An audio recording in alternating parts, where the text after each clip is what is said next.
I'll start the stream again, Mr. McGibbon. It's going.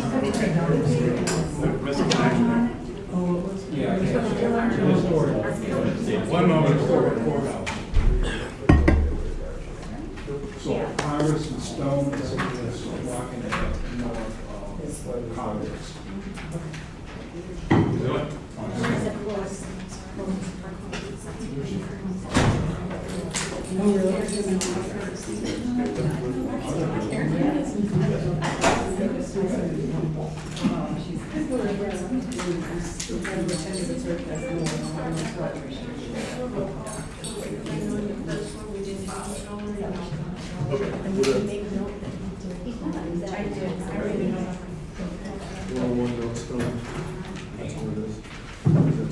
One moment, in very short order, we'll get back to going here. We're just need one person out.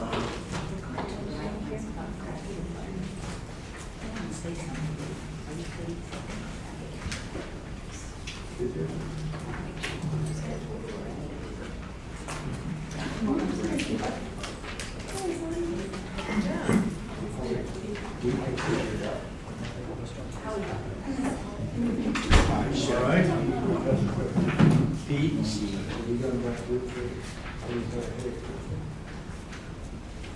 What's the date? Right. 9? Yes.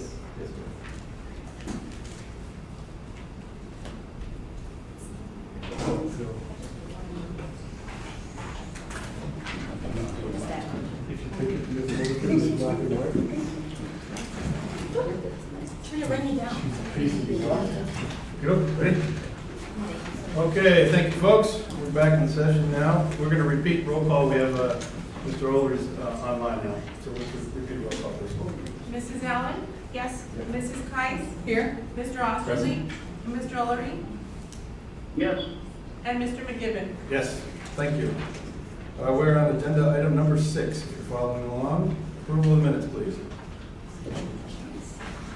I'll approve, motion that we approve minutes. Oh, I'm sorry, we have 2. I'm sorry about that. July 12th and July 20th. Ditto. Okay? Do you have a second? I second. Any discussion? Okay. Mrs. Allen? Yes. Mrs. Kais? Yes. Mr. Osterly? Yes. Mr. Olery? Yes. And Mr. McGibbon? Yes. Motion passes. Thank you. Okay, call to the public. We have, first of all, anybody else on the phone? Public? Okay. I have one to read, and then we have a couple folks here. Okay. This is from Doug. Is it Stallnicker? To the Continental Board. My son is a sixth grader, at Continental Elementary. We moved to Green Valley in 2018. He started 3rd grade with Mrs. Flowers and continued in 4th grade with Mrs. Zabel.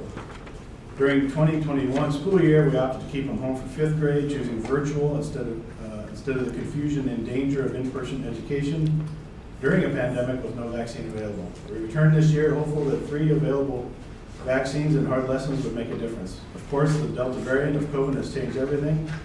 Now we're back to spring of 2020. Only the lessons of last year have been forgotten amid COVID exhaustion, political posturing, and just plain lack of common sense. The story in the July 30th Green Valley News says it all. Sarita Unified taking prudent COVID precautions, encouraging masking for all, while Continental is more supportive of the governor's executive orders. My son is not old enough to vote. He's not old enough to get a vaccine yet, so it's hard to tell him those in power are more supportive of a politician than men and women of science. I am his only advocate, the only one who can stand up and ask you to consider his health and well-being above your own political beliefs and aspirations. Please consider requiring masks indoors for all students, teachers, and staff, as many other school districts have as many other districts have already done, as the CDC is recommending, as 150 Arizona doctors urged just this past Thursday in a letter to the governor. I am sure most of you are vaccinated, so a plea to put yourself in an unvaccinated child's shoes is impossible, but just imagine choosing to wear a mask and knowing that if others did the same, the chances of you getting a lethal virus were close to 0. To stand in the way of taking every possible precaution is saying to these children, good luck. We send you and your family hopes and prayers. Okay, thank you, sir. Okay. Lou Sampson. Yep. If you would, please state your name and address there. I think there's a, Yeah. there's a script right there. Follow the script that's right there in the podium. On the podium right there in front of you, there should be a script. Good evening, Mr. Gibbons, members of the board, and community members. Is this the script? Yes. Can you hear me? Good. You know, I have a request of you all, if you would speak a little closer into the mic, because some of it's not clear out there. We can do that. My name is Lou Sampson. I reside in Green Valley. I am a grandmother, and I'm here today to speak about, I wanted to compliment you last meeting, on the discussions that you had, because I like the discussions. That's how we learn things. When Mr. Ullery asked the question about the hotel rooms, and then we found out it was for some training, and then another question was asked that the training is actually for a new edition of whatever, I don't even know if it's a machine or books or what, but it's a new edition that we don't have. We bought the old edition, but we're still gonna learn something. But I really appreciate, because as a taxpayer, I like to know where my money's going. And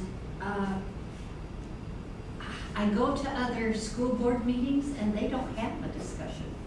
They have board members that just kind of nod their heads and pass whatever the board wants.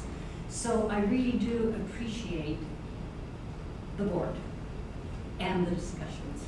So thank you. Thank you, ma'am. Appreciate it. Mr. Tom Beresney, you're up, sir.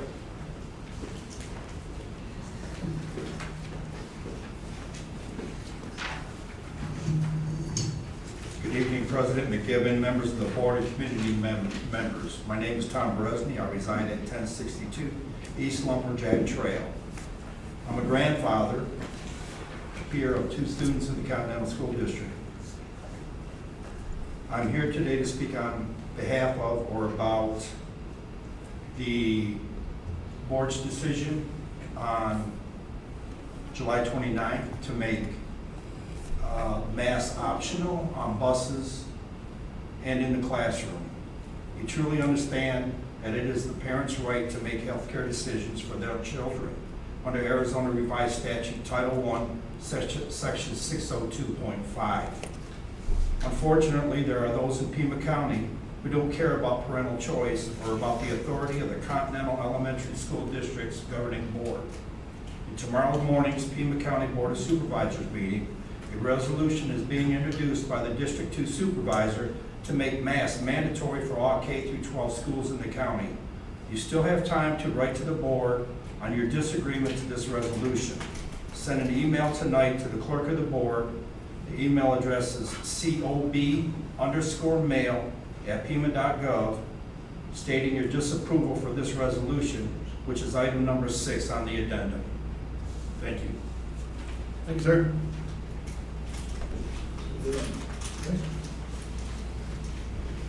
Superintendent's report.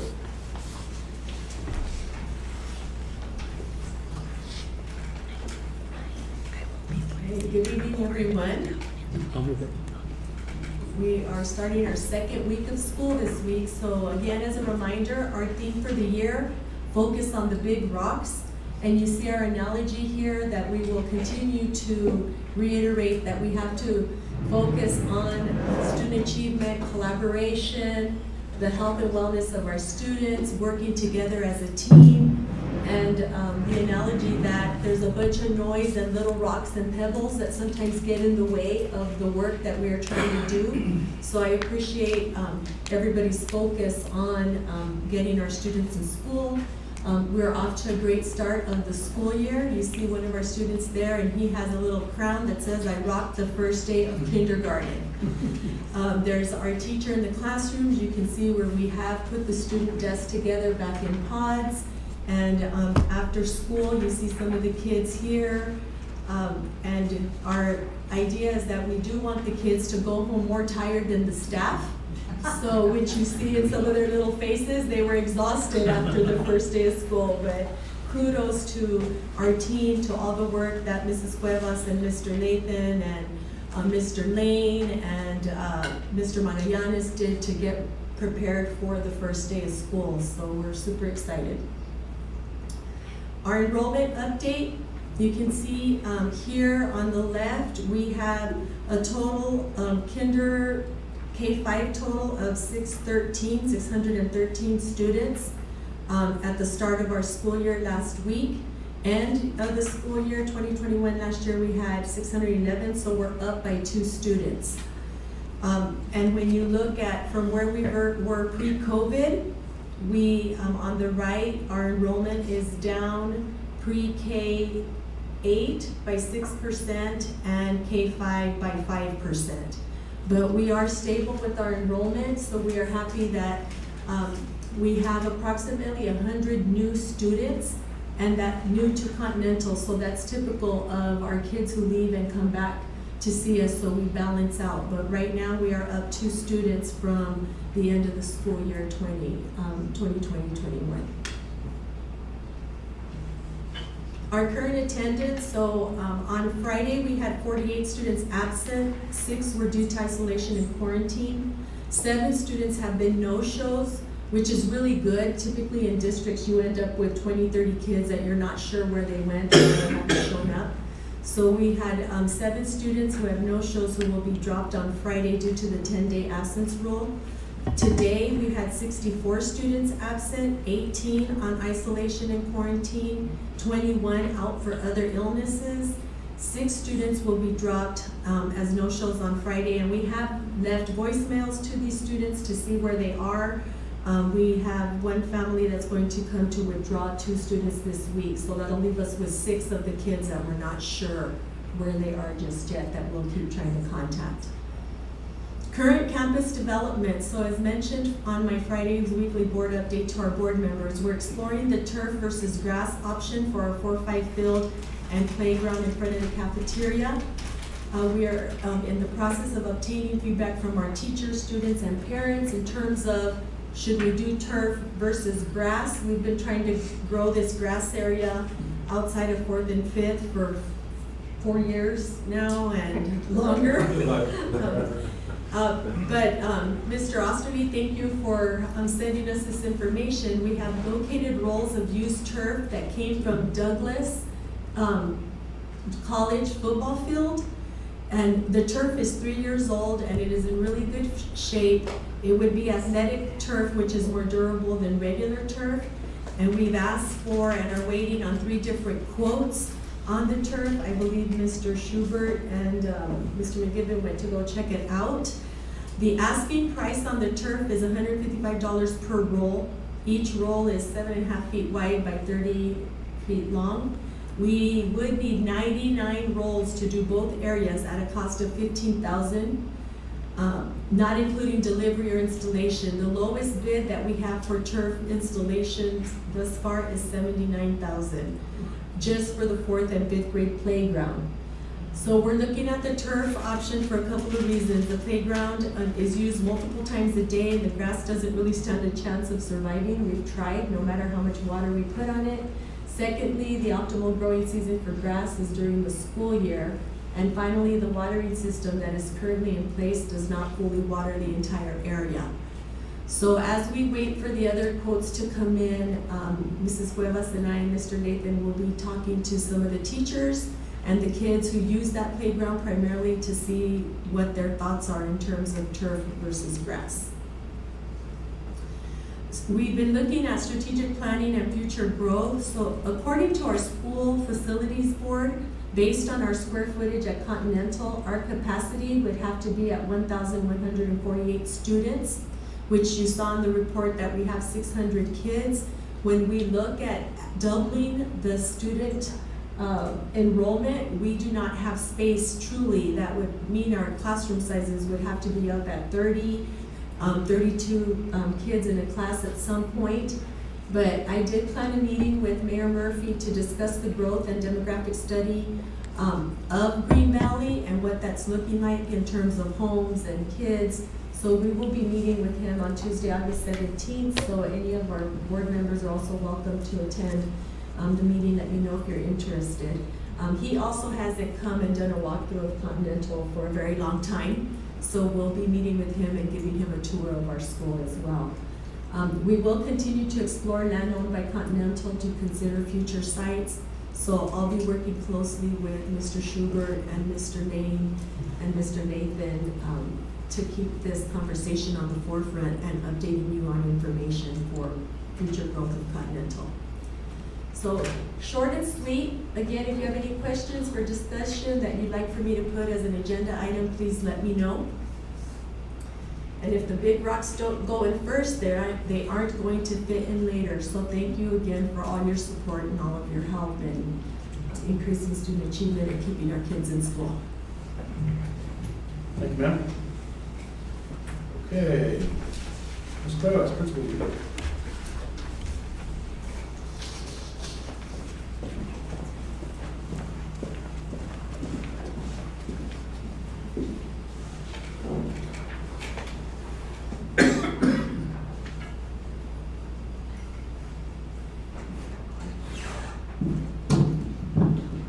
Okay, good evening, everyone. So we'll just start. It's been great to have started school last week. We'll start with discussing that we welcomed new team members to our Polk family this summer. Some of them attended some trainings with us. This one was the Pima County Sheriff's Department's Active Shooter Awareness Training. We had a total of 15 staff members. They volunteered their personal time to go to this training. Leadership, team, teachers, programmatic assistants, and cafeteria staff were in attendance. We had our CPI training that was put on by Mrs. Fanning and Mr. Lathan, which took place July 19th through the 20th. And that's them. CPI training is a training that discusses how the last resort is to restrain our students for any type of behavioral issues that could make the environment unsafe for them or others. So we had many staff members who took part in this training. We had our new staff orientation. We began new staff orientation Wednesday, July 21st through the 23rd. Our new staff members are Lauren Marinick for first grade, Jennifer Lyon 4th, Jeanette Mills 4th, Alyssa Wall 4th. There was 4th grade teachers because our 4th grade teachers moved around to other positions. So we had a 4th grade teacher who became our science teacher, a 4th grade teacher who became our teacher coach, and then we had Polly Potterton, who is our middle school math 6th and 7th, Cynthia Belletti, who's our elementary music teacher and orchestra for middle school, Callie Kohler for elementary PE, Stacy Schaefer Bertram is our SPED director, Joseph Bertram maintenance technician, and Christy Stoll, our special education SACE clerk. Then we had our teacher and staff pre-service days.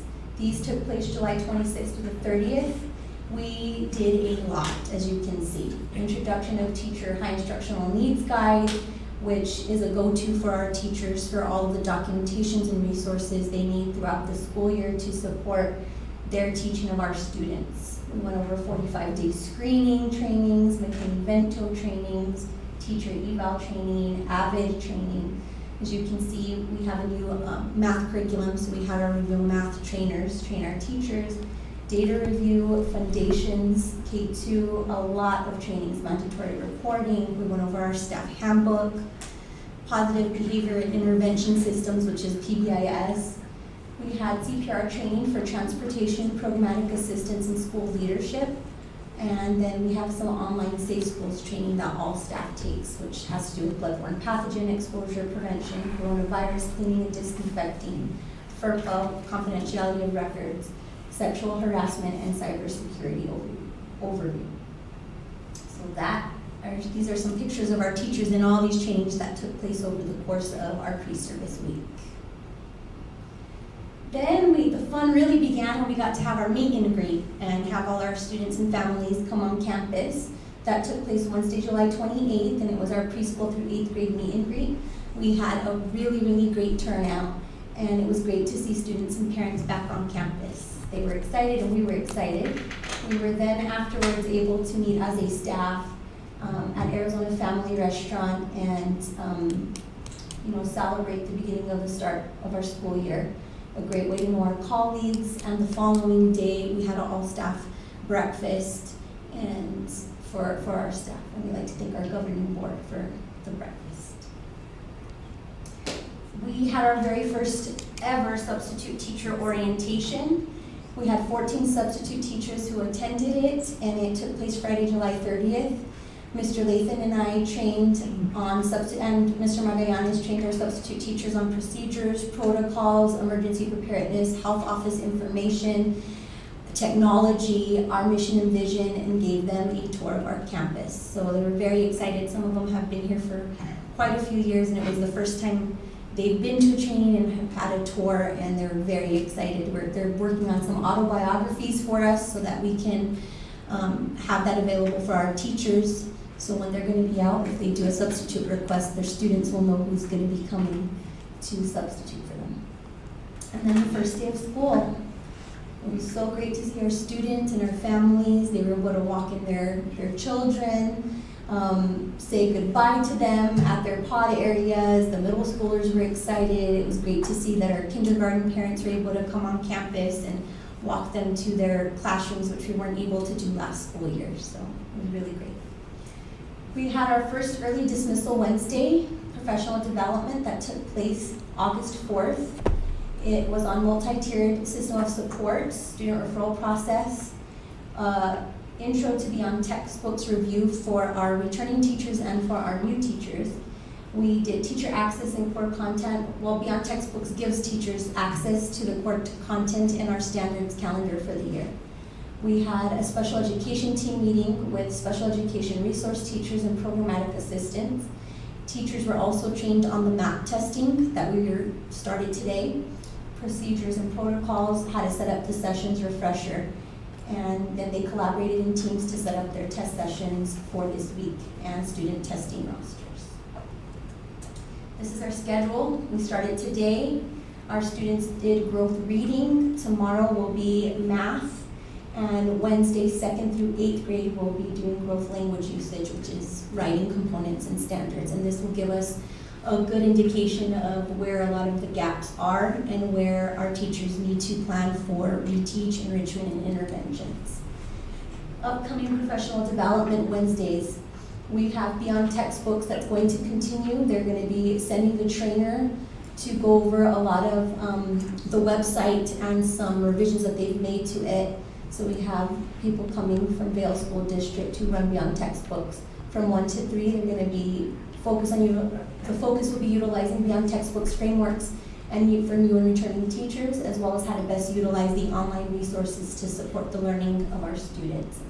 Wednesday, August 18th is English language learning training. Our English learner coordinator, Mrs. Lena Zabel, will instruct teachers on the state's English language proficiency standards that we call ELPs. This training will allow teachers to walk away well-versed on how to plan effectively with the ELPs to ensure that they're meeting the needs of the EL students that we're serving and meeting our state standards. Wednesday, August 25th is a daily math skills school-wide training. Our teacher math coach, Mrs. Collet, along with on-site teachers, will conduct a training for our staff on how to conduct daily math skills instruction and weekly data collection on student progression of math facts. DMS will be done school-wide, grades kindergarten through 8th grade, and it will officially begin the week of August 30th.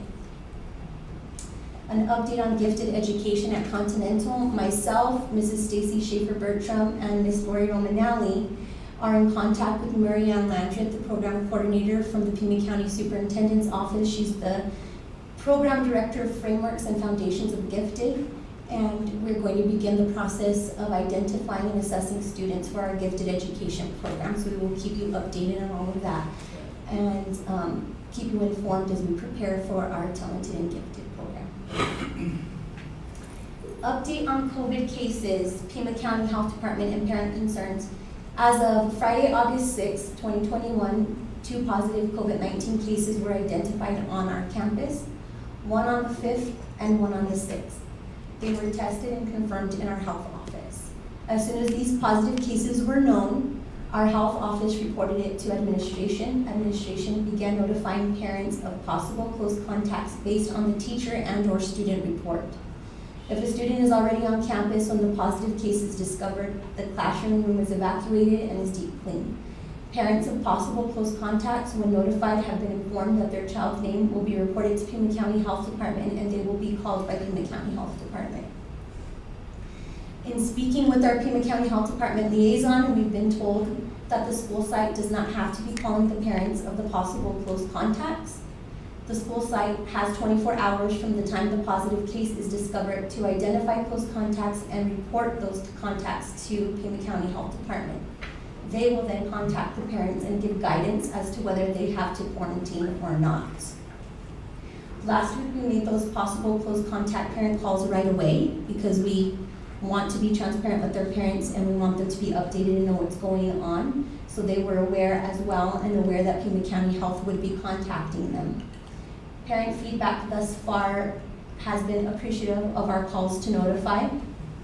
Some parents expressed concerns to me that our calls are not done quick enough, but I would really like to reassure our parents that as soon as we identify possible close contacts, we do begin making those calls and then sending out an email to the specific class that the positive case took place in, as well as an additional email to the parents of the entire Continental School community that a positive case has arisen. Transparency and communication is key.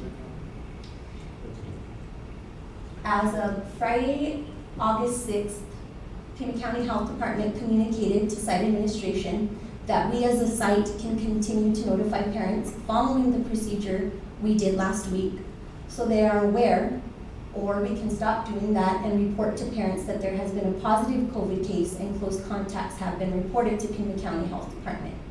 Parents of close contacts will then receive a call to notify them that their child is a possible close contact and will be given further guidance on whether they will have to isolate at home or not return to school. Our current procedure allowed us to let our parents know right away while they wait to hear from Pima County Health Department for further guidance. When I did this, I was not sure how long that would take for them to contact their families, but reports were made on Friday and families started to get calls today. Some have not been called as of yet. So if we are not calling to notify our families like we've been doing right away, there's a possibility that they may not find out and waiting on guidance, whether they have to quarantine or not, may not happen for a matter of days. So that is something we're gonna further discuss. We greatly take, we're very grateful for your feedback while we come up with the plan in the coming days. So we will work to clearly outline our COVID-19 procedures and protocols in regards to reporting close and suspected close contacts to Pima County Health Department and get that information out to all of our families.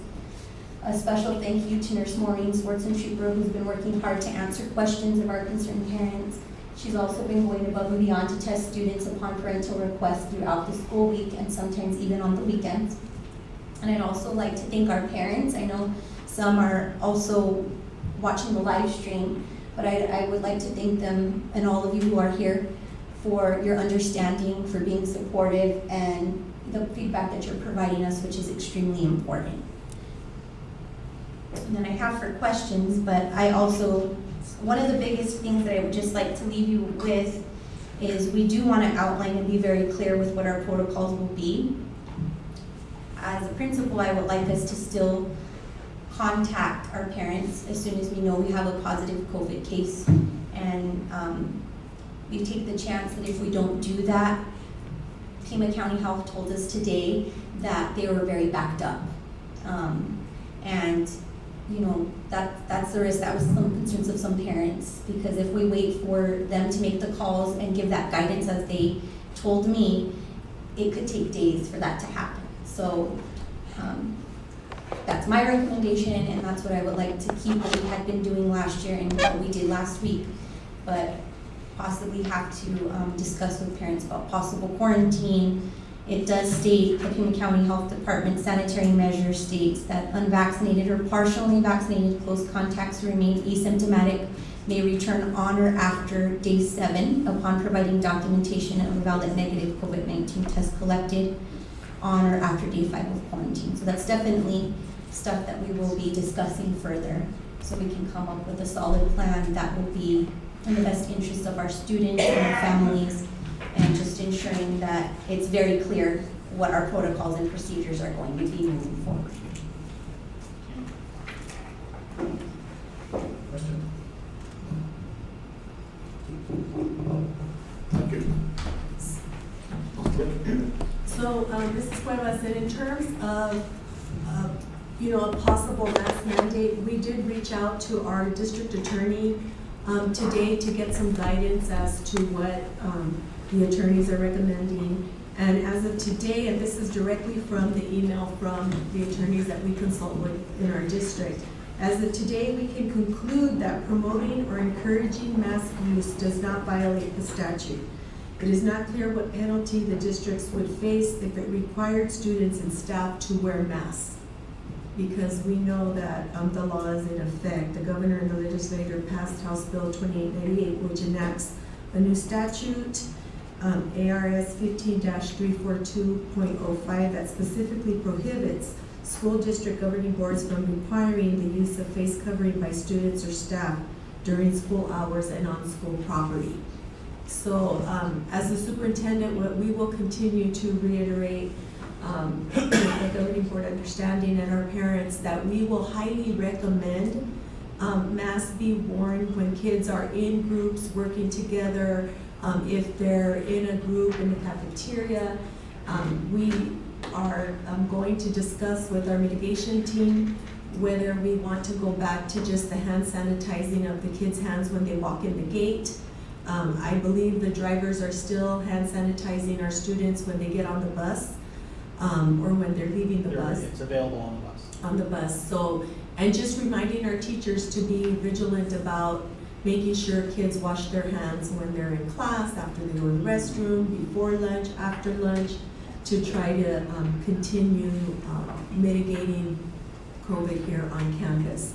Also, I do know that it takes a lot of time to contact parents of close contact, and so we need to go back and talk to our teachers as well to see if they can help us make some of those phone calls, or maybe the front office will help us. We have a pretty good script that Mrs. Cuevas and the nurse have used to call parents that we feel pretty confident that if we can get an office staff member to notify our parents and just read from the script, that will save time from, I believe we spend sometimes 4 hours a day calling parents directly about close contact, and it's super important to us, but we also know that we need to have administration and the team be up with teaching and learning and the trainings for teachers and being prepared. So if we can get someone else to help us make the calls on staff, that's what I would like to recommend.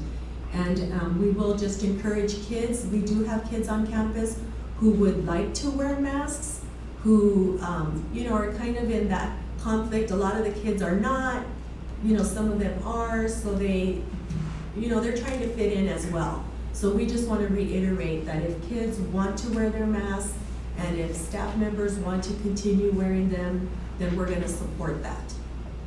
And I did have Mrs. Cuevas put this on her principal report, because these items can be discussed when they're on her report from the board. And if anybody in the audience has a comment, you can ask to speak up at the podium in terms of what was just reported or what the discussion is. Any comments? Anyone out here? I have a question. Can you Go up to the microphone. Up to the microphone, please. That's an easy question. We'd like to hear. It's an easy question. I just wonder, are we going for zero ever COVID? Is that gonna be it, or are we gonna be doing this for years and years and years? Because we didn't have any flu last year, and flu is much more dangerous to children than this COVID. So I was just wondering is it gonna be zero ever? Never. It's always gonna be another variant. Just a question. Any further comments or questions? Yeah, I got a quick one. Yes, sir.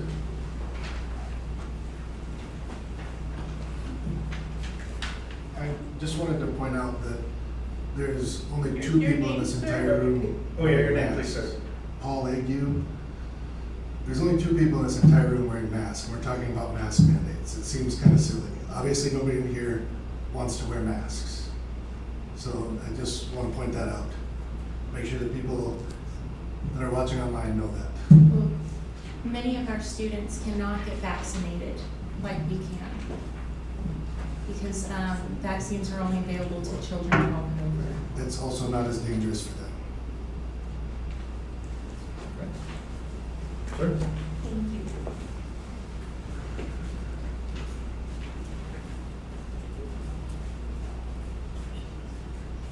I'm Tom Beresny again, and so one of my other hats is the representative for Supervisor Steve Christie in this area.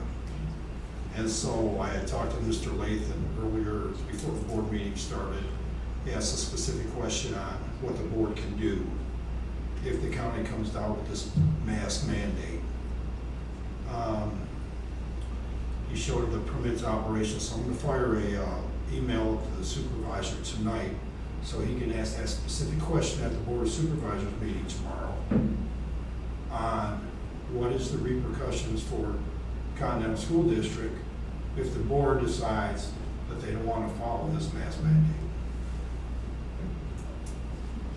Thank you, sir. Okay. Okay. Yes.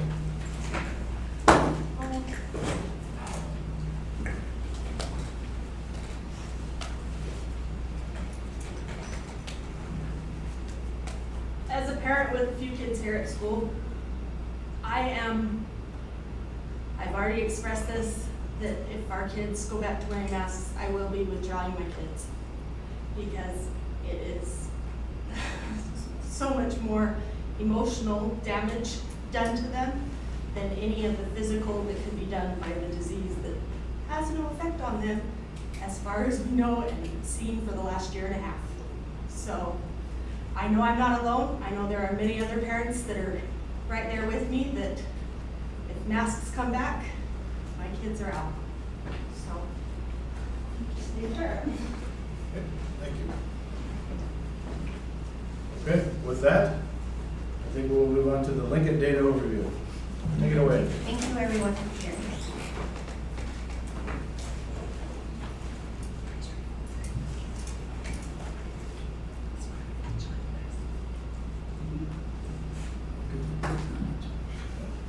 Alright, so what we use here at Continental School District to help analyze our student data is it's a service called Lincoln.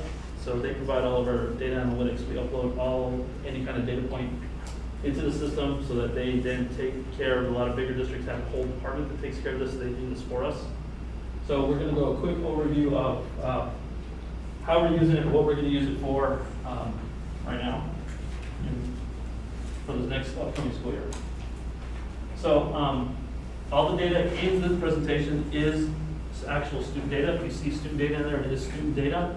Names have been anonymized, so not to give who that student is. If there are any specific questions, because there was a lot to pulling data, how data is pulled, different data sets, we'd ask that you write them down on the sticky notes. That way we can research them and get exactly and give you the appropriate answer that you're asking in a better time, rather than trying to rush through it and try to give you an answer that may not be totally correct. So we're going to start off. We're just going to start off with the AZM2 data and showing the scores of where we're at for our 3rd through 8th graders. Now keep in mind what we did notice when we were analyzing this data and in talking to some of our students, the AZM2 test was considerably shorter than the AZ Merit test. Upwards of to, I think some sections only have 15 questions, which gave students very little room or very little margin for error. 1 or 2 questions missed, and it probably put them at a lower level than where in the past they had a little more room to maneuver with answering questions. And the state did communicate that to us before testing. In addition to that, next year's state assessment will not be AZM2, or they call it AZM2. It is going to be a completely different test than what was given this last spring. So just keep in mind, so it's kind of hard sometimes when analyzing data. It's not exactly the same sets of data or same types of data that we're looking at.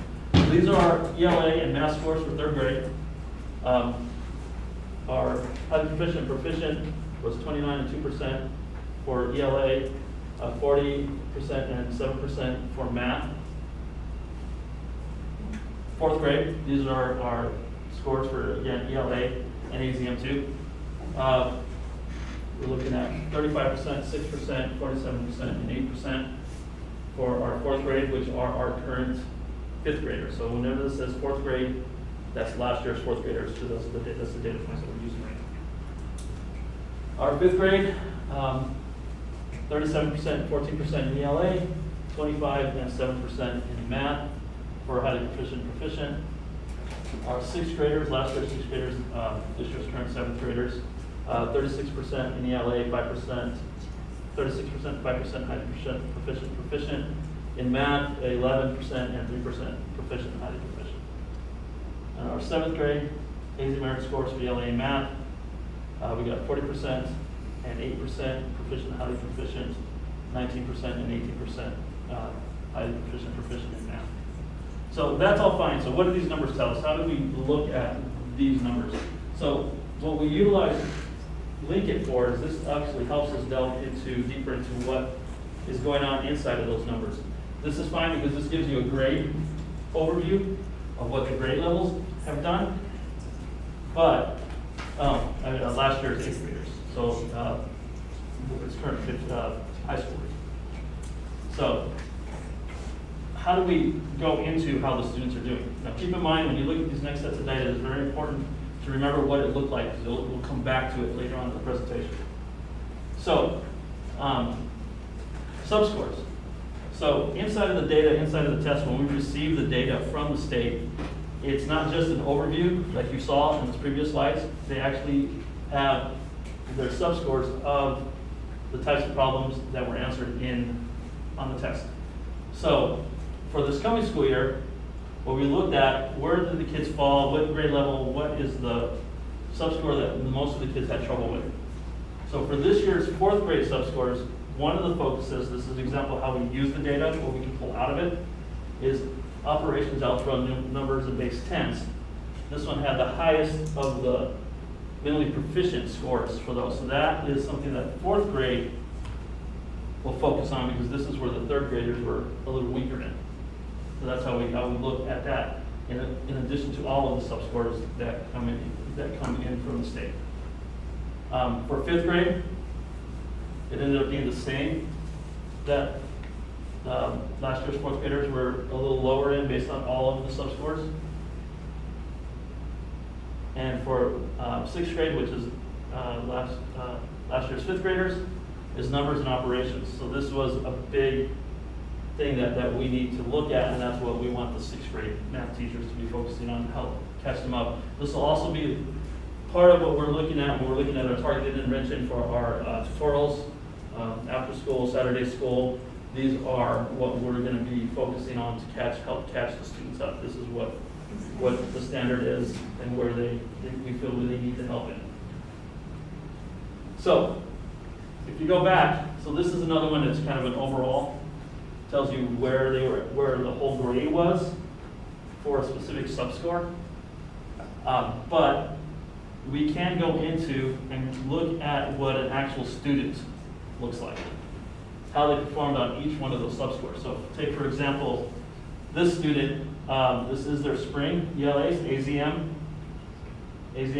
score. They were a highly proficient student. So a highly proficient student, you would think they would be all greens all the way through. It kind of just takes into account what section they answered the most in, where they fell a little bit short. So one of the things that we're able to do, we've loaded multiple sets of data into Linkit.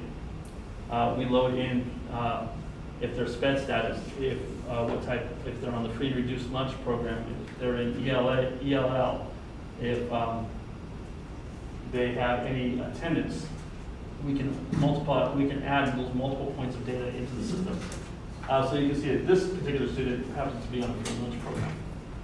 But here is what you can see. They're highly proficient, and this is where they scored the highest in these three areas. But these areas, they weren't quite as strong as the other ones. So this one can help you look when you're looking at individual students' data. You can see where that individual student might need help. And like I said before, we've actually started loading attendance data in to correspond with our students. So this student was highly proficient. They fell within a 91% attendance rate. They actually missed 15 days of school. And so they had a 9% absence rate for the school year. So if you look at another student, so this student was minimally proficient, what you're seeing here, and you're seeing actually a couple of these areas where they weren't as bad as you would think, but in the areas where they definitely need a lot of improvement. But here's what I was talking about. Here are the programs. So this student here not only is this a special education student, they are on the free lunch program. They were also digital for the first semester and digital for the second semester. And this student actually had pretty good absence data, attendance data. This student is another example for the ELA, was mentally proficient. You can see where their levels fell and what we need to look at when we're looking at that student, where we need to catch them up. But the other thing that we look at is this student. Their attendance rate isn't as good.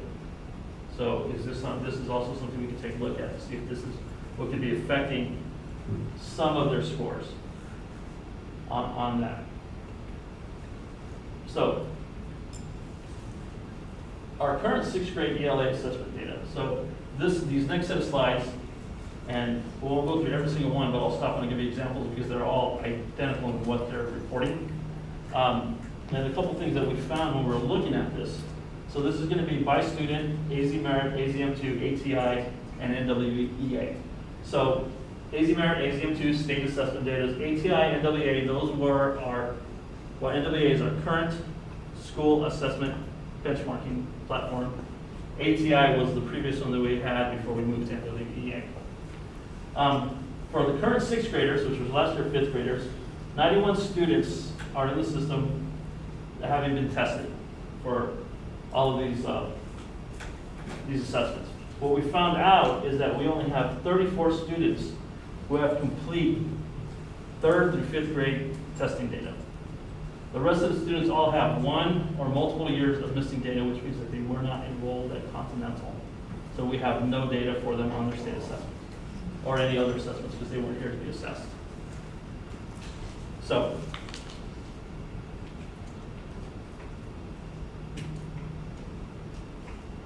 this is what we're looking at. So what you can see their progression from the years, where they started from the lowest grade up to the current AZ Merit score. So this report, and I'll scroll down, I'll skip this slide and we'll go to another slide to give you a better example.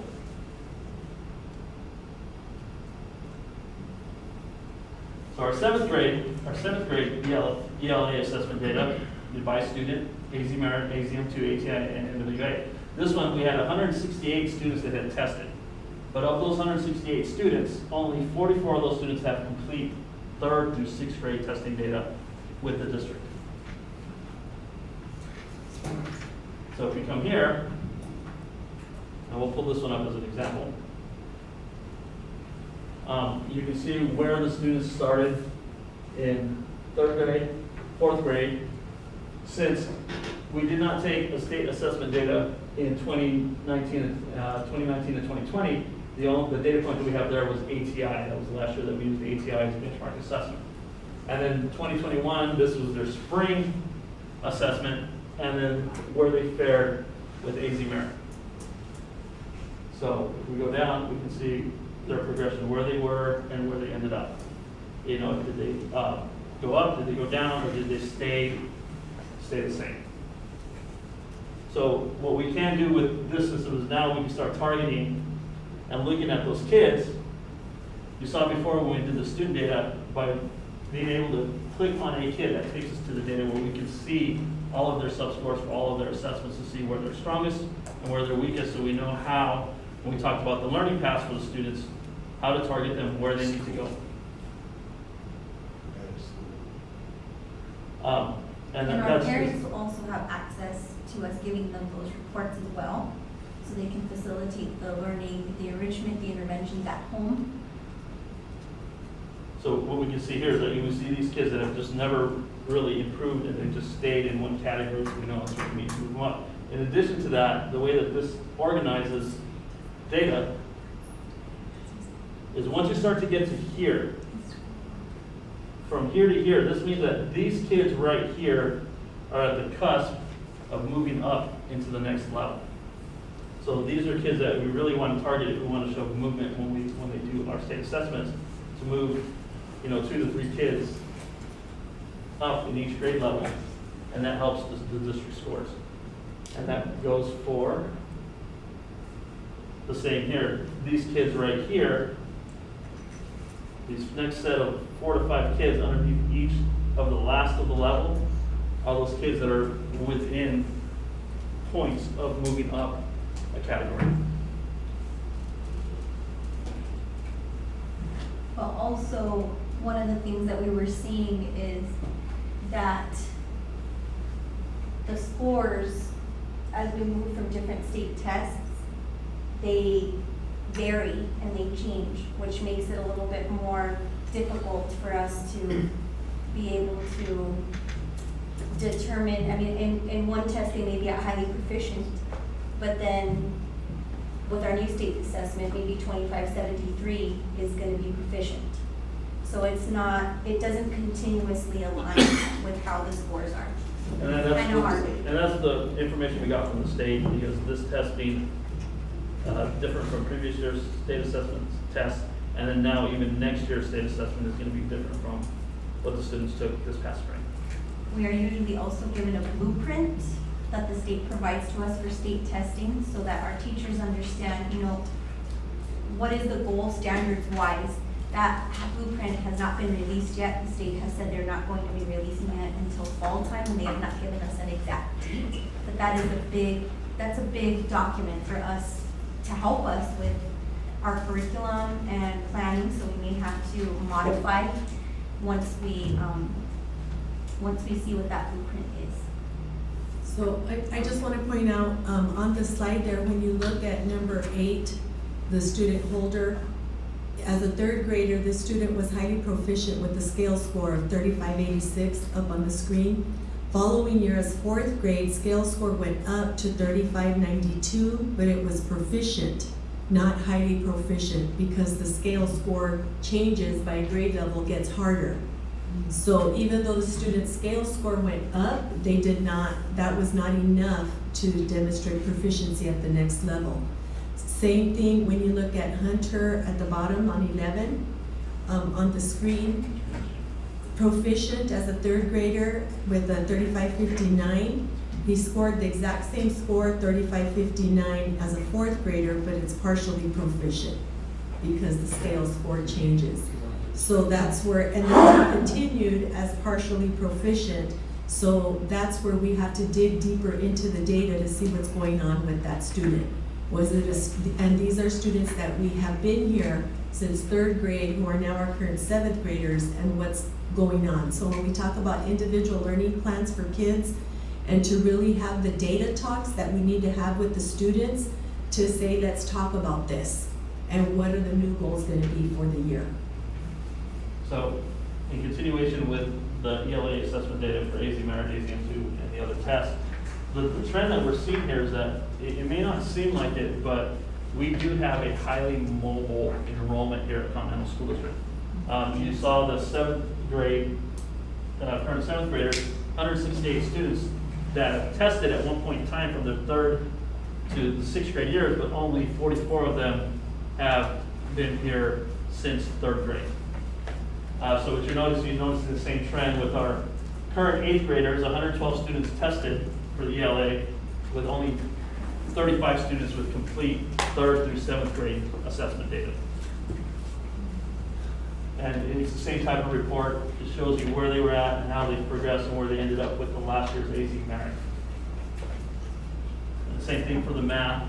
Now the numbers sometimes will be different, because sometimes kids will have left and not taken the test, or when they come in out, depending on when they've left and when they've come back to the district.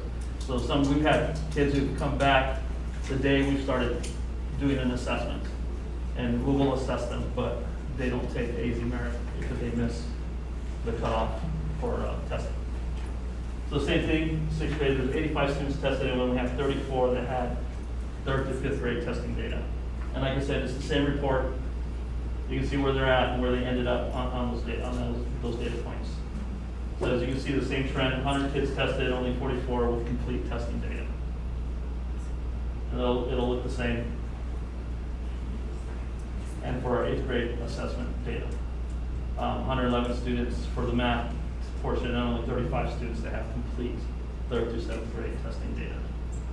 So we were going to include some slides on how the digital kids fared in this presentation, but since we had just started our assessments this week, we decided to hold off on that so that we could actually truly get a real-time assessment of where those digital kids are based on their current assessment.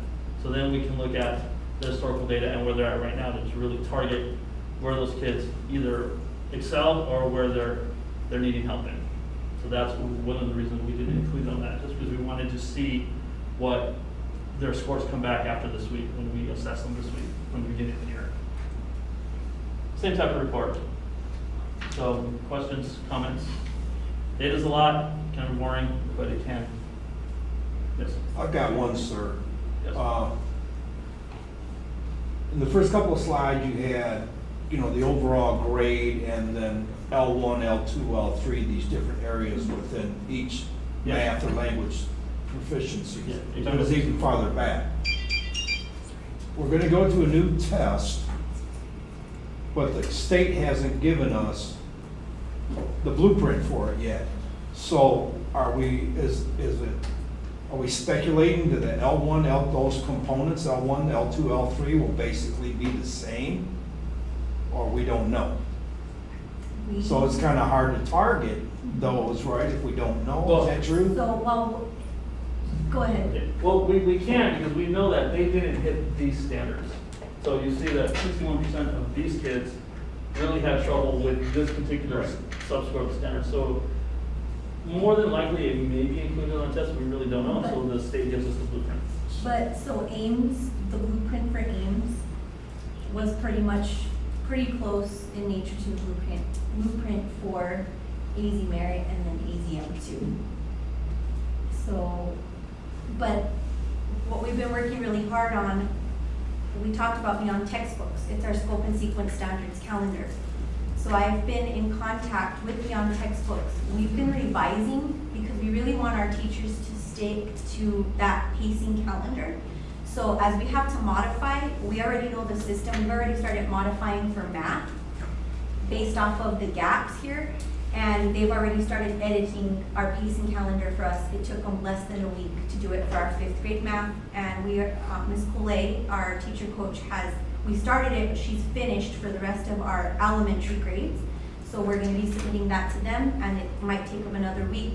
But once we get that blueprint in the fall, and we've told this to our teachers, we may need to modify again, and they're ready for it. But we have to do what we have to do to make sure that our kids are learning what those standards are, and they're really getting it and grasping it. So when they move on to the next grade, they're prepared. That's the goal. And this is just telling us, we know that we have a large population who didn't quite get that standard. Numbers and operations, the big one. Questions, comments? Thank you. Thank you. Okay, Mr. Lane. Director of Transportation.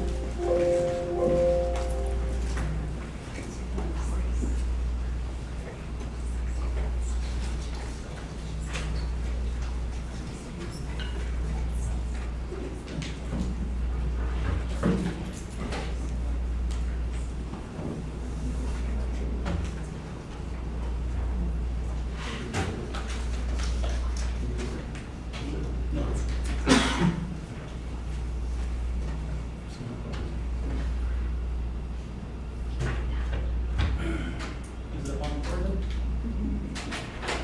All right. Well, good morning, or good evening, Mr. President, members of the board, staff and community. I'm Stephen Lane. I am the Director of Transportation here at Continental. And I just want to give you kind of a brief kind of welcome to our transportation department, give you kind of an idea of who's and what's within our department. So this is my family. I have a total of currently 15 drivers. Listed here are the drivers that are with the exception of Roxy and Lupita in the bottom right corner, are my drivers that are every day assigned to the routes. So Victor, Rick, Patty, Ken, Tom, Roger, Lorenzo, Gerard, and Verlin are my main drivers that take care of the routes 1 through 11. We don't have a route 7 and a route 9. Those are for my future growth as far as plugging things into place. Sub-drivers, I currently have 5. It is Lupita and Roxy from the cafeteria, myself, Mr. Lane, and Mr. Lathan. Those are our 4 other drivers that encompass our what I refer to as our family. In our transition overview, kind of what's new. We talked about it before at the end of the school year. There's no more Elephant Head. We pulled the stop out of Elephant Head, and we replaced it with a stop at Kanoa Road and I-19 to give the parents, they don't have to drive so far, but giving them an opportunity to at least get them on the school bus. And it is working. Last count, there are 9 students out there that are registered with the school, and I think it's 4 or 5 that are on the bus every day. We combined routes 2 and 3 from last school year to this year because I needed to put an additional bus into Madera Highlands based on the growth in there.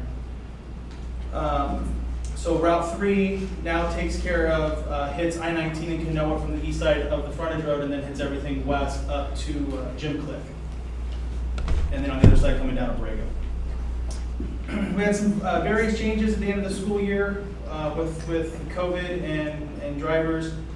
So 4 of my main drivers moved to sub-status. 2 of my sub-drivers moved to full-time, what I refer to as full-time status, meaning on a permanent route. And then I have brought on 2 additional hires. You see here in the picture, this is Mr. Stephen Lewis. He is currently training, he's one of my full train, meaning he has to go for everything. So he goes for his CDL test on August 24th at 8 a.m. at Marana School District. Jacqueline Webster, I don't know if you guys can see that on your end, but Jacqueline Webster, she's a transfer from Maine. She came in and she's just doing some classroom and behind the wheel training, and she'll be able to go probably here in the next 6 or 7 school days. But once those 2 drivers are fully ready, they will replace 2 drivers who want to go to a sub status and enjoy their retirement. So how far do we drive each day? On the average, we're driving between all the buses 450 miles a day, between the various routes and stuff that happens, which equates to about 77,000 miles a year that we put on the buses. That doesn't include, this is data that I'm going through just right now. Field trips, we didn't have field trips last year, but field trips will probably bring it closer to about 78,000 miles for the entire year, and probably closer to 500 miles a day. We currently have 9 routes, 6.5 that cover here, and then 2.5 that cover Walden. And then the half is my special needs bus that does Continental and then leaves and goes and pick up the kids for Walden Grove as well. Out of those buses, I'll kind of run down some numbers. Bus 1 currently has 63 kids assigned to it. Bus 2 has 68 kids, 3, 67 kids. Route 4 has 68 kids assigned. Route 5, which is actually pictured in a cartoon version, the bottom left, has 78 currently assigned. Route 6 is 58. Route 8, being my special needs bus, has 15 kids that we give service for to Continental and Walden Grove. Route 10 and Route 11 are my high school routes. Route 10 currently has 76 assigned to it, and then Route 11 has 46. So if you did that quick math, I give you those numbers, that's 539 students that I provide transportation to for the 2 schools. 417 of those students are assigned here. So out of that 655 that you saw, I'm transporting 417 of them, and 122 of that 539 I transport to Walden Grove between the 2 buses. Riders versus non-riders. So doing the math again, 655, that does include preschool. I do have some preschool kids on my special needs route. 417 riders versus 238 non-riders. Our first week numbers, I was kind of going back and forth with this, and I called Greg for some advice. We had a total, we transported on the average in our first week last week, 1,546 and a half kids. When I say that, we don't have that many kids, but when we add up our morning and afternoon routes, that's how we get our numbers for our 40th day and 100th day, and that's how we get funding for our transportation department. In total, if we added all the routes and didn't divide by 2, it's 3,093 kids that were on the bus in the first week of school between all the routes. Bus signups on our online versus in-person, something kind of went a little weird in the registration period. I had over 500 students that said no to transportation. So going into the first week, I thought it was smooth sailing and I was all ready to go. And I ended up having, between the high school and Continental, only 264 total kids signed up on that Friday before the first day of school. So in the first week of school, I made contact with the parents of 275 students and got them added into the bus because my numbers on the first day weren't adding up to what I had and the confusion we were having where the kids were. So again, total between the two programs, so from Monday the 2nd to Monday or Friday the 6th, we went from 264 to 539. So the little bit of hair I did have left is now gone. But that's okay, it's okay. That's what I'm here for. So I'll be working with Albert and trying to figure out a better way that we can get through our online registration, have a better idea come the next school year. Exact numbers before meet and greet. So here, first day of pictures, bus is coming back on campus and dropping the students off. You can see Ken here with Steve who's doing training, but Ken all dressed up for looking fancy for the first day. And then the next slide, Miss Stacy, our sped director, assisted me last week in going on and kind of getting a better idea of how the kids are with the bus. She brought Jefferson along, and you can kind of see from the pictures, all these parents did agree that it was okay for me to share the pictures. So, but you can see the calming features. The 2 students with Jefferson, definitely that extra little reassurance on the school bus the first day. So it was fantastic. So I kind of went quick and threw a lot of numbers, but if you guys have any questions, I'd be more than happy to answer.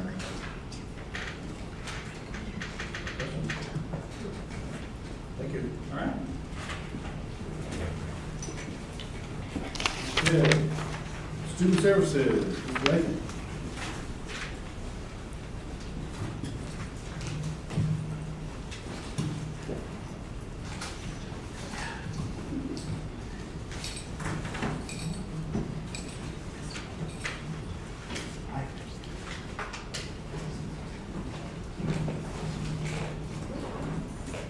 Good afternoon, President McGibbon and Governing Board.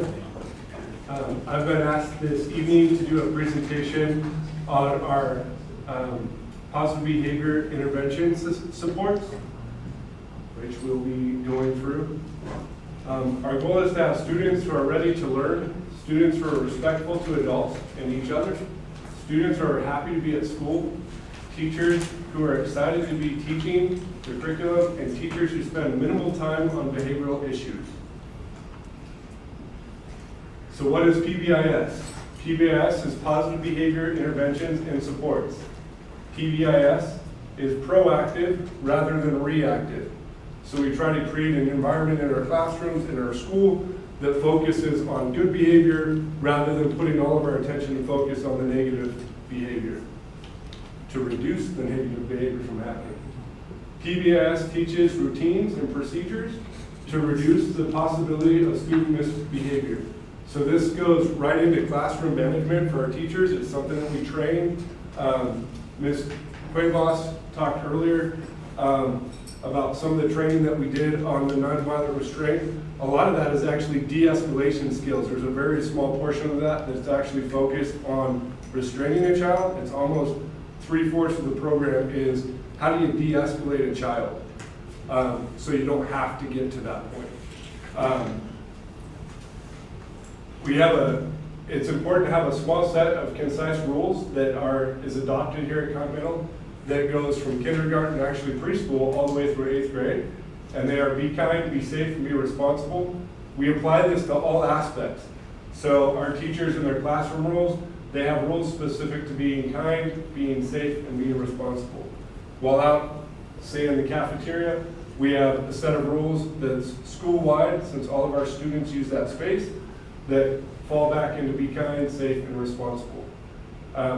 When kids cross the line and end up having to have that interaction with me, get sent to the office, etc., these are things that I focus. So when I ask them, when you made that decision, was it kind? Was that safe?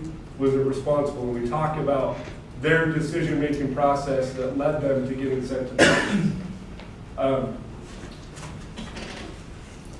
Teaching expected behaviors. Teaching expected behaviors should be done just like academics, using the same strategies, such as modeling, scaffolding, I do, we do, you do, and etc.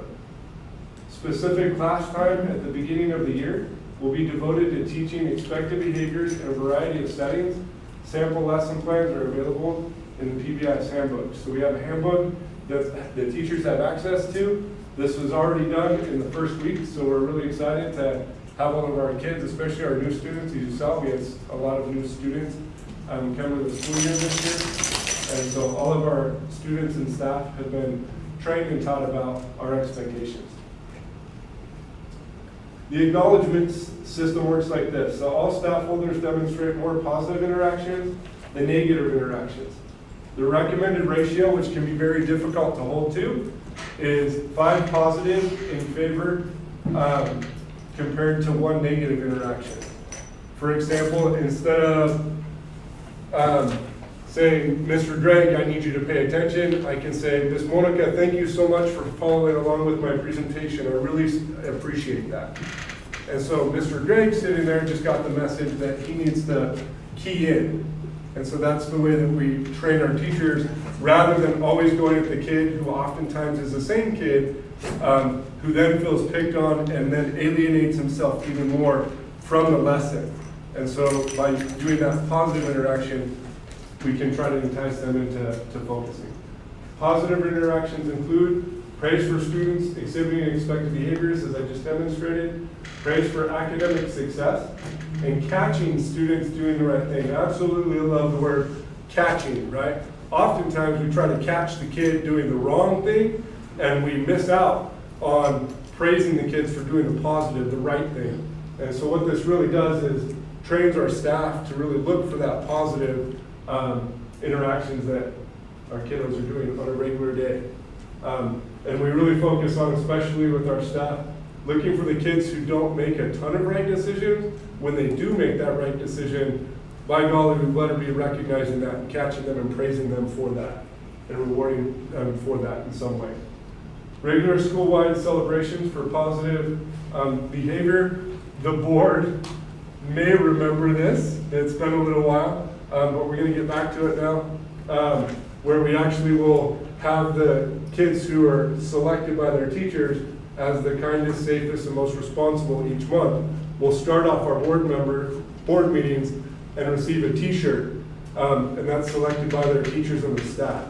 And that happens on a monthly basis. We haven't seen that because of COVID, because that'll fill our boardroom when we invite those kiddos. So that'll be starting here, we hope, next month. So, Colt Buck. This is a fake dollar, if you will, that along with that positive praise, I can check one of the columns there on the right, safe, responsible, or kind, or I can select several of those. Their name goes on it, and it's important for the staff to tell the kid why they received it, not just hand them that, but to really support that positive behavior, to vocalize that to them.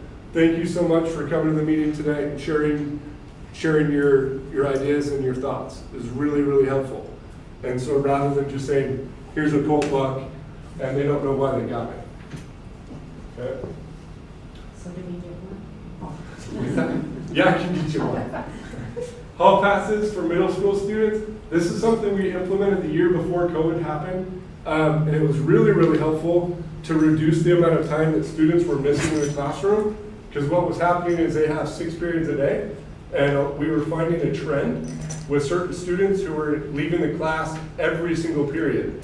So although they have a passing period of 5 minutes to get a drink, go to the bathroom, get supplies, things like that, then they get to class and then ask that teacher to go to the bathroom.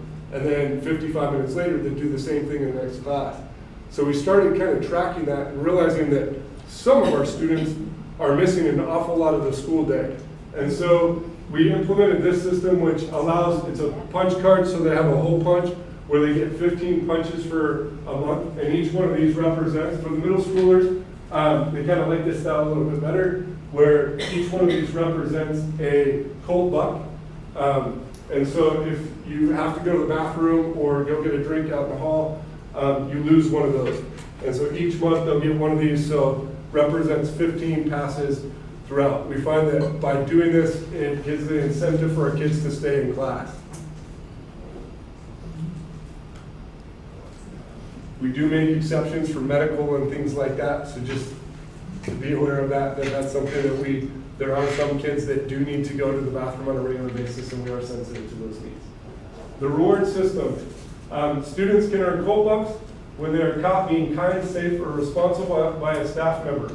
And it's really not a staff member, our volunteers also we give Cold Bucks to, and we ask that them do it. One of the big things that we've asked this year is our bus drivers to jump on with this as well, and use that as a way to reward positive behavior while on the buses too. So it really should be a school-wide thing that we're really pushing for this year. The staff should be handing out Cold Bucks on a daily basis.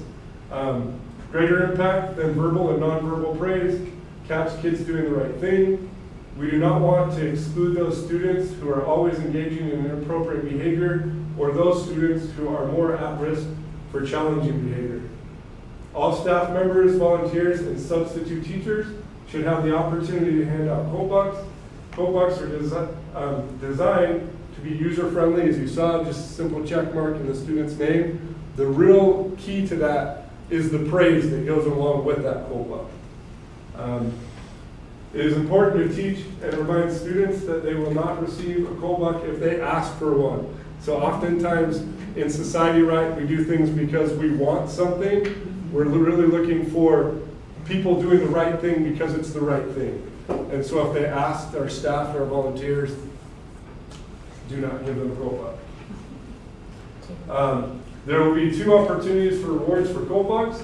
On the 4th Friday of each month, the Cold Buck store will be open on the stage in the cafeteria, and prices can be purchased for Cold Buck during this time. So what this looks like is it's kind of, I don't know, you know the pizza joints for the kids where they have the really cheap, fun prizes that kids love that are broken by the time they get home? That's kind of what it looks like, and it really gets our elementary kids really excited when they get to come through, look at that, count out their Cold Bucks. We also have larger prizes from sporting equipment that they love, because then they have their own recess ball, which they really enjoy.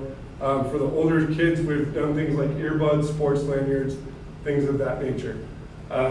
We have gotten that money from a couple different places. One of them, big shout out to the Baja Club, for a couple years, heard about what we do here.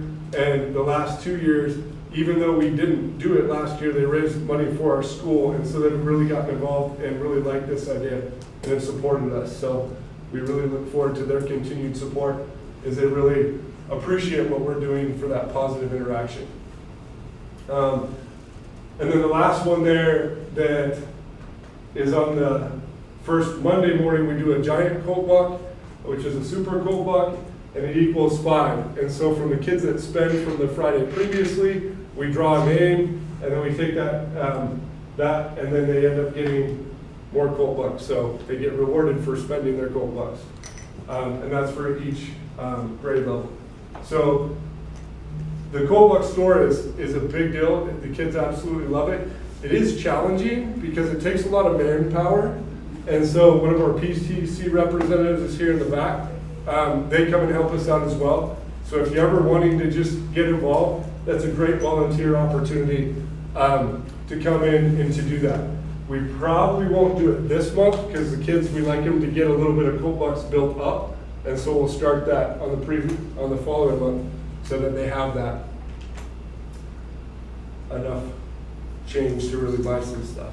So, discipline and correction system. We respond to problem behavior only in ways that maintain the safety, well-being, and dignity of the child. A primary focus of response for problem behavior is the instruction of the expected behavior. Our primary goal is in responding to problem behavior is to minimize the loss of instructional time from the student and all other students in the setting. So a lot of times, traditionally would be, we're gonna put you in detention or send you to the office or suspend you. And really that doesn't help our scores because we spend a lot of time.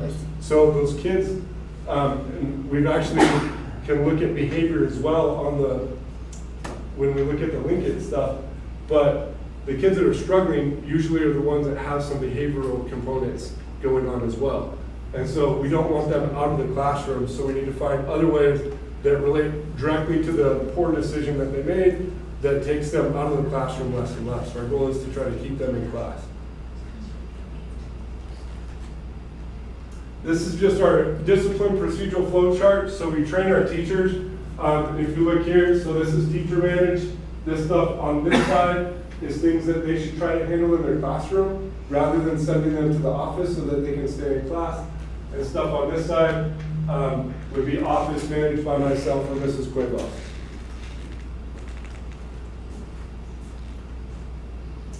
Consequences, typical consequences. So loss of part of recess for elementary students. And I point out part of recess. A lot of the times the kids that struggle and end up getting in trouble, they're the ones that really need to have that time to blow off steam and get their energy out.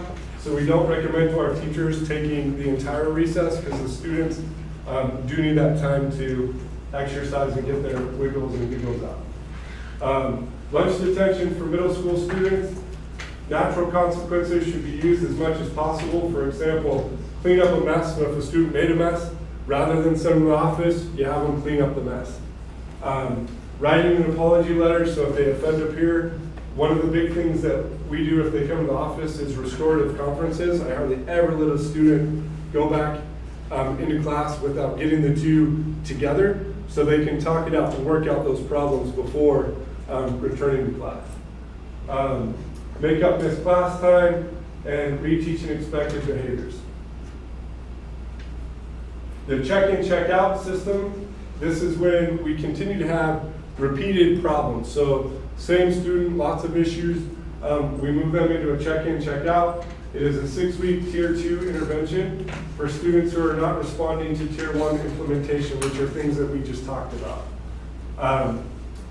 At the end of 6 weeks, if the student has reached their goal, usually 80%, they are finished. If not, a behavior plan is put into place, and that will move them to Tier 3, and will be put in, and they could possibly take this with them, so the check-in, check-out system can also be used in Tier 3. Each morning, the students will check in with a designated adult. They will have a quick talk per period for the day, and that really looks like a pep talk, like you can do this. It's not pointing out their negative behaviors, it's saying, look at all these strengths that you have, you can totally nail this and get these scores that are your goals throughout the day. And make sure they have all of their materials, so when they show up to class, they're ready to go. And get their Gold Club card, which I pulled out because this was originally an hour-long presentation, and Mr. Gregg says I can't take that long. Go ahead. Okay, so that's it on our PBIS program. First quarter sports, we're excited to say that we actually started today. And so we're really excited to be able to bring that back after it's been 5 full quarters that we've now missed. And our students really was seeing the negative impact in the socialization of our students not being able to have extracurricular activities. So this year we were moving forward not only with sports, but our other clubs and things that you'll see later on in the consent agenda today. So today our numbers, cross country we had 18 students there today, and football we had 31, which is higher than we've had in probably 5 years. And then volleyball had 36 students today. I expect these numbers to go up as today's the first day. And so a lot of students, you know, they're seeing the hype and they'll come out in the next day or two. And then we also had, in football, will go up significantly because we know several students were quarantined that do intend to be on the football team. And we'll make those exceptions and excuse those absences for practice for them. The league the Southern Valley League that we belong to did, every single school has decided to participate, so we're really excited about that. So 7 schools total, which we weren't sure that was going to happen, but they're all in 100% at this time. And so we're really looking forward to a great year of athletics and getting that back for our students and our kiddos. So the calendar will be going out later this week and sent to all staff, and will be posted on the website as well. So we look forward to everyone's support in those endeavors as we move forward in athletics. Thank you. Thank you, sir. Thank you. Okay, on to the consent agenda. I'll entertain a motion to approve the consent agenda, please. So moved. Second. Any discussion? I just think it's really great we're doing these field trips again, and let's keep our fingers double crossed or whatever it is that we have to act. Okay. Mrs. Allen? Yes. Mrs. Kimes? Yes. Mr. Osterly? Yes. Mr. O'Leary? Yes. And Mr. McGivern? Yes. Consent agenda passes, thank you. Okay, our district financial report. Yes, sir. In your packets, you have the district financial report. This is the district's finances as of August 4th. And I will open it up if anybody has any questions on that report. Mr. Roller, any questions? Yeah, Greg, I just have one question. And frankly, I think I just need to sit down with you, maybe the week after next. You know, obviously this financial report is totally different than what we were seeing, you know, over a year ago. And just for example, in the M&O budget on salaries, you know, I see the encumbered salaries is like 78.5% of the budget, which makes all kinds of sense to me. But then on the benefit side of it, it's only about 26% of the budget. And it just seems to me the salaries and benefits ought to run in tandem with each other. So I'm not understanding something. I don't want to waste the time of the board. I would just like the opportunity maybe to sit down with you the week after next for a little while, and we'll walk through this financial exhibit, and you can help me understand it better. Not a problem, sir. Just let me know when you'd like to meet. Thank you. Okay.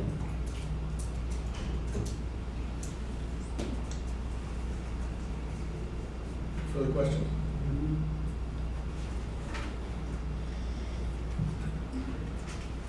Okay, make a motion to approve the district financial report, please. I'll move we approve the district financial report as of August 4th. A second. Any further discussion?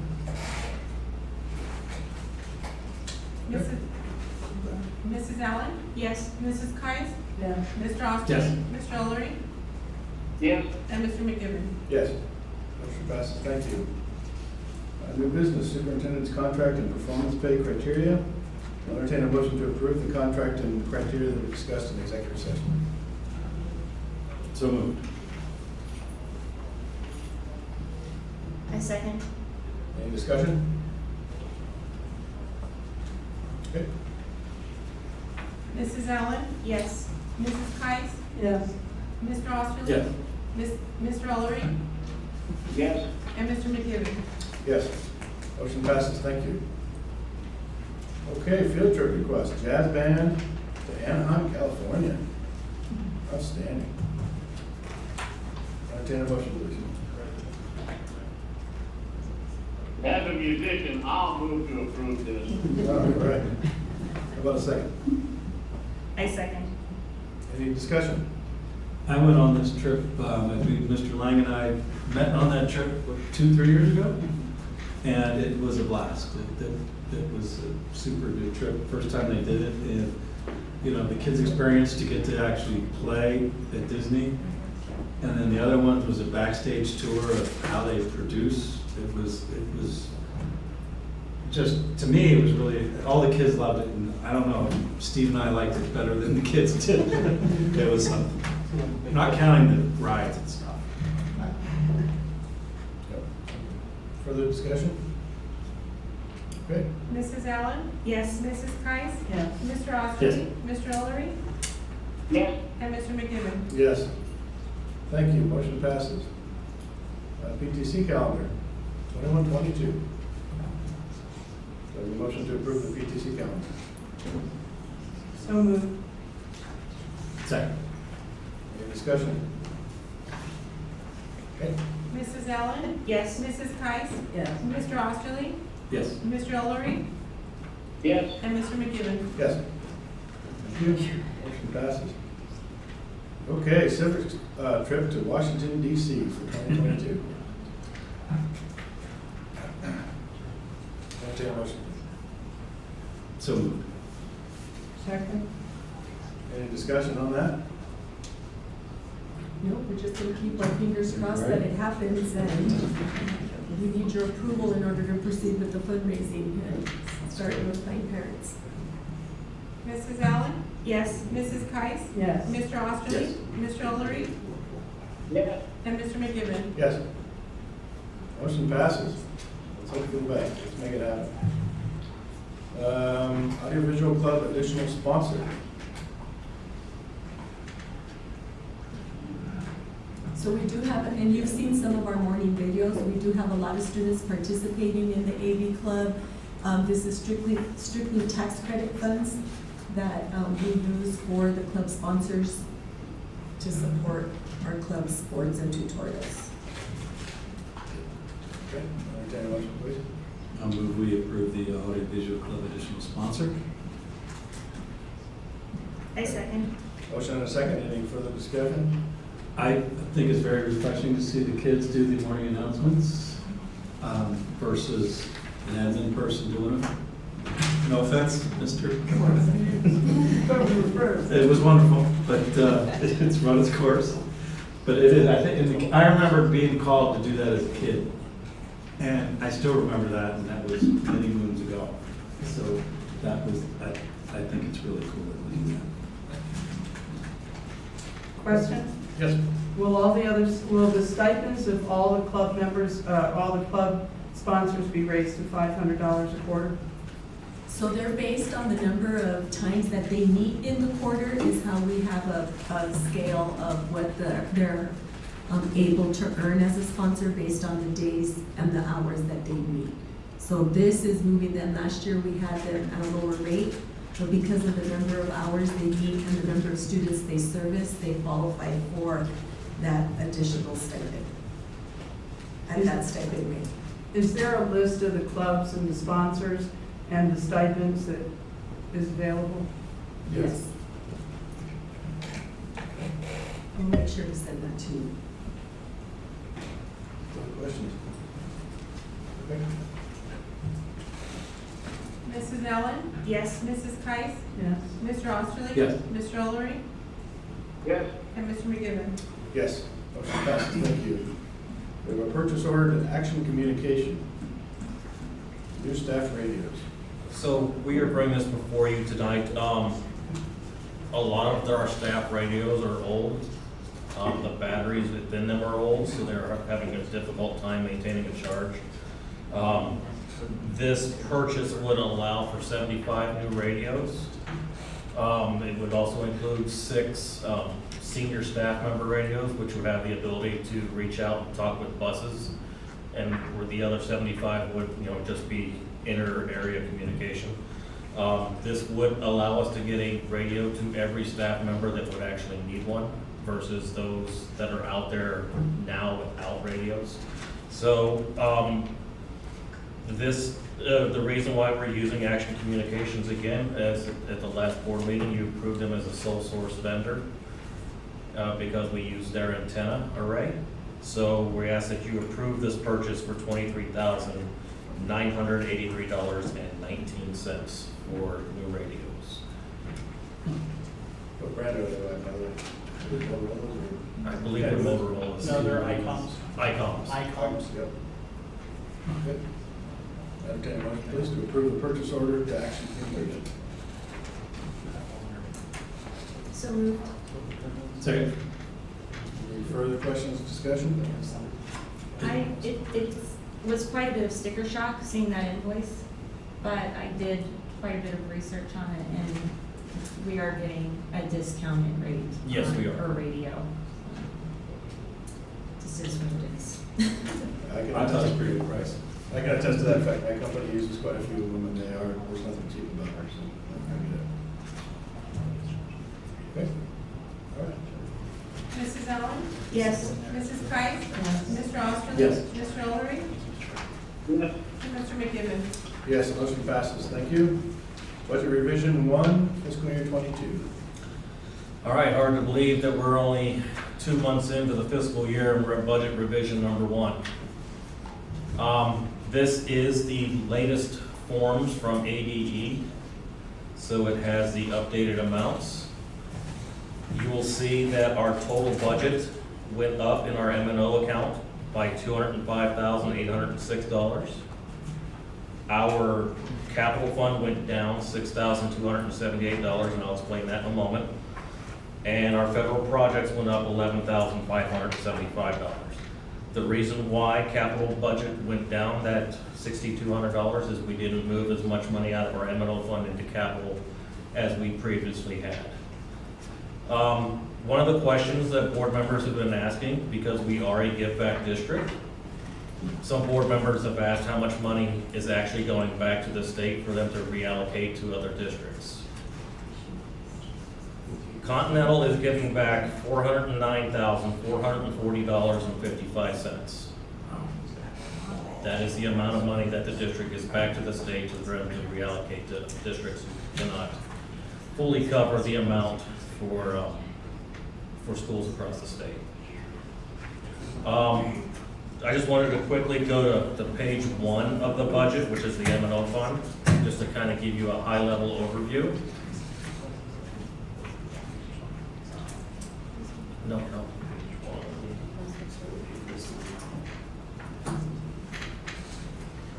So what I did is I actually went through and I looked at what the difference is from our adopted budget to the current budget are. So I'll just kind of go down the line real quick, and you can, is there a way you can blow it up so they can see that?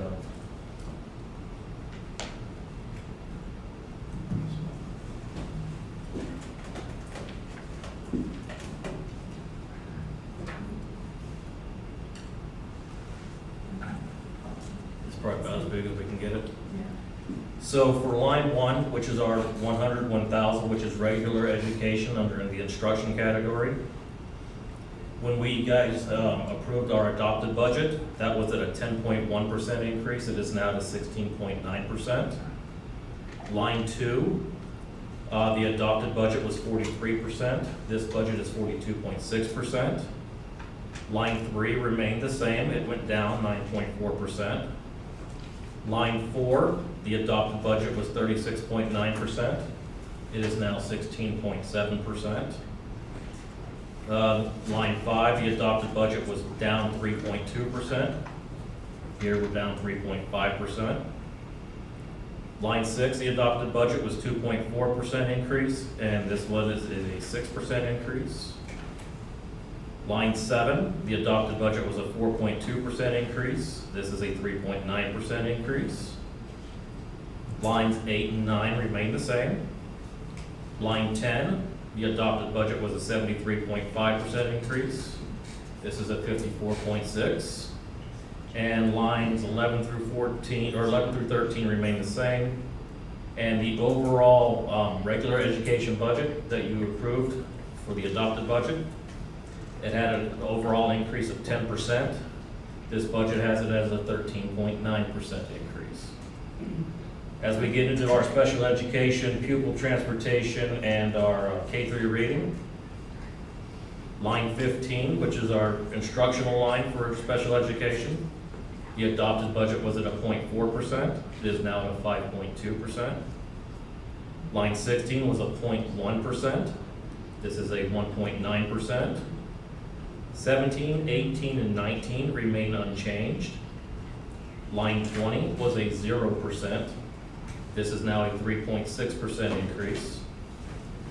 And everything remains the same until you get to line 24, where the subtotal for special education, where it was an 8.8% increase in the budget, is now a 12.8% increase.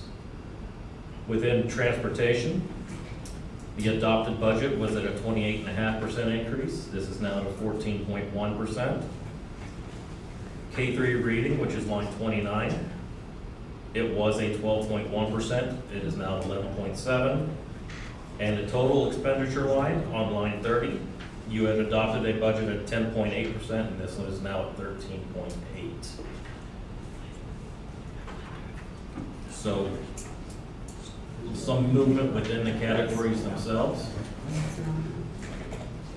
So with this being a revision to the budget, I will go ahead and open it up to the board for their discussion. Do you have any concerns anywhere?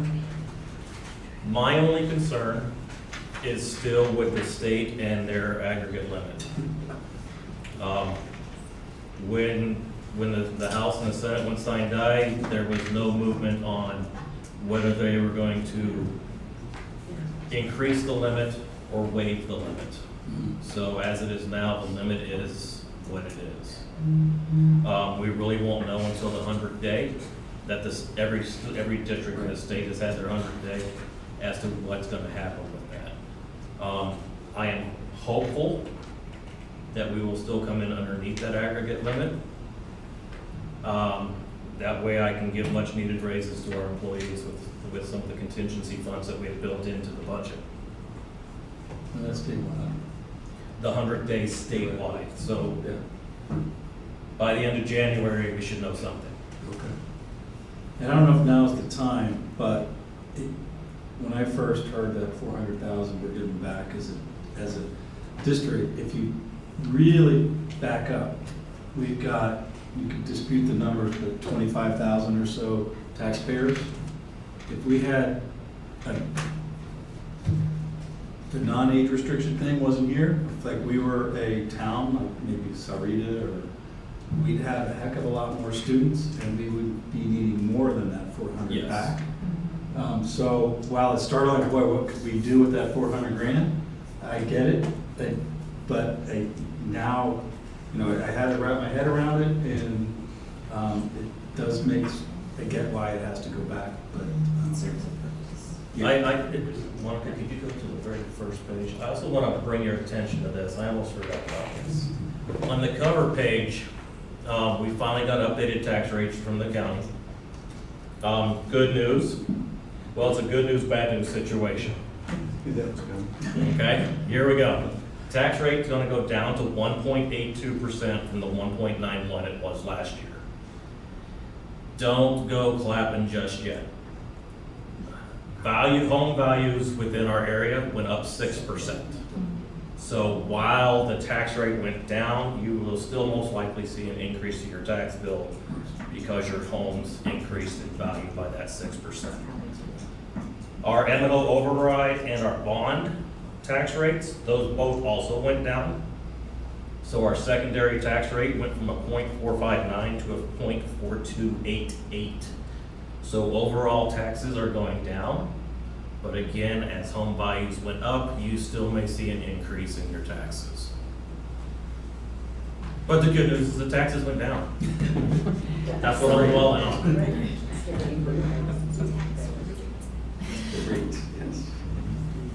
Okay.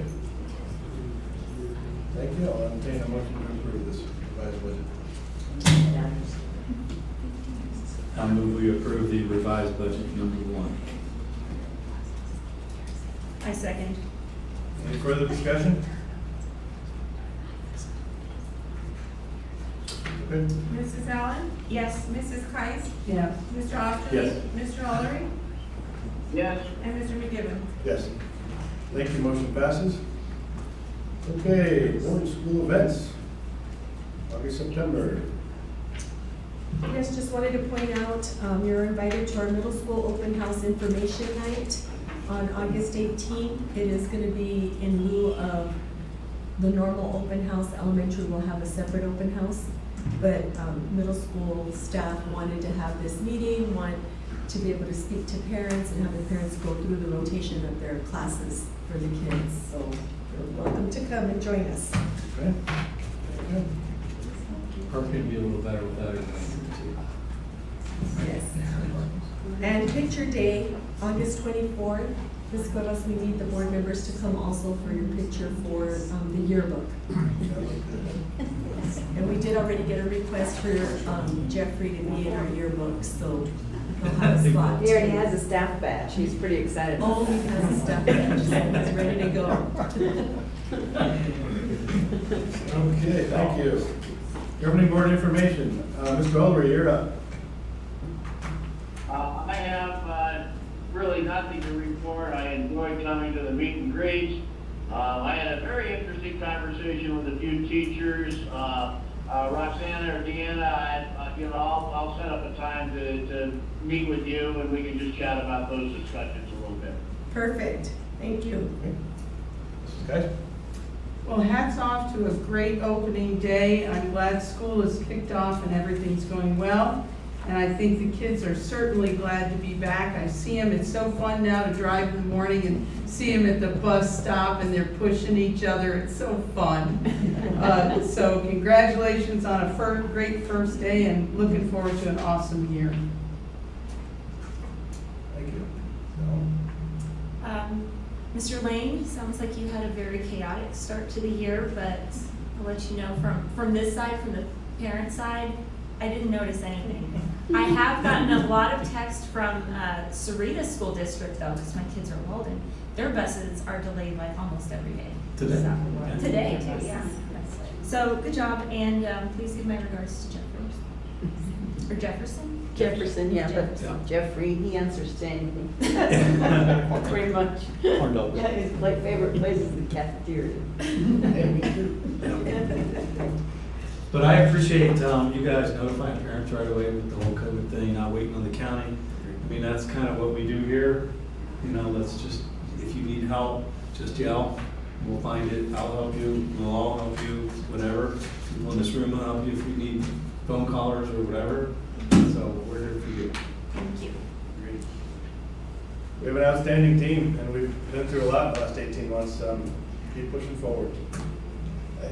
You know what you're doing. We have a plan, and just keep pushing forward. And like Mr. Osterly said, you got our support. I'm so excited to have some sports back. I kind of need some sort of sense, a little bit of sense of normalcy, right? Field trips, and just happy to see it. So thank you, everybody. And I'd like to personally thank all of you for being here. I know it makes for a long meeting when we have presentations, but I think it's very important to kick off the year with knowing what our Director of Student Services does, how transportation is going, to really look at the data to understand the level of analysis that we're putting into the data. The Wednesdays, I want to again just thank our governing board for supporting the collaboration days of Early Release Wednesday, every Wednesday, because you can see that our calendars are full, and that's going to help us to continue to steer the ship in the right direction and beat to the same drum as we look at school improvement endeavors. So thank you for listening to the presentations, and thank you to our team. Thank you, folks. We have documents now. Yep. Okay, so at this point, we will recess to sign documents. Thank you very much for coming.